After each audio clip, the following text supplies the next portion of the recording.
ពន្លឺនៃការព្យាយាមនៅភូមិដាច់ស្រយាលមួយមានយុវជនម្នាក់ឈ្មោះសុ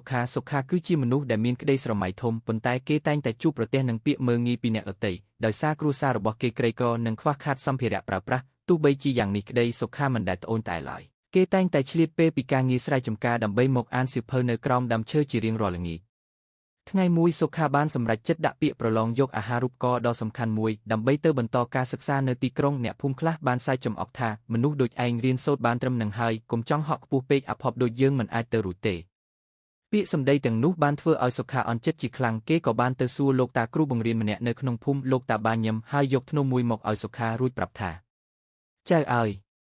ព្រួញអាចបាញ់ទៅមុខបានលុះត្រាតែយើងទាញវាឲ្យមកក្រោយជាមុនសិនជីវិតមនុស្សយើងក៏ដូចគ្នានៅពេលដែលជីវិតរុញច្រានចៅឲ្យជួបការលំបាកឬបញ្ហាប្រឈមខ្លាំងនោះមានន័យថាវាហៀបនឹងនាំចៅទៅកាន់ភាពជោគជ័យដ៏អស្ចារ្យហើយអ្វីដែលចៅត្រូវធ្វើគឺរក្សាគោលដៅឲ្យជាប់ហើយកុំលែងដៃ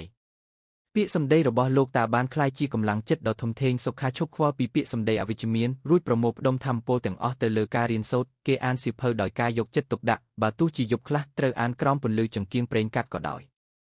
ជាលទ្ធផលឈ្មោះរបស់សុខាបានជាប់ជាលេខ1ក្នុងបញ្ជីអាហារូបករណ៍ថ្ងៃដែលគេត្រូវចាក់ចេញពីភូមិយុវជនដែលធ្លាប់តែត្រូវគេមើលងាយរូបនេះបានបង្ហាញឲ្យគ្រប់គ្នាឃើញថាសមត្ថភាពនិងការតស៊ូមិនមែនកំណត់ដោយវាសនាឬឋានៈគ្រួសារនោះទេប៉ុន្តែវាអាស្រ័យលើឆន្ទៈដែលមិនចេះរុញរា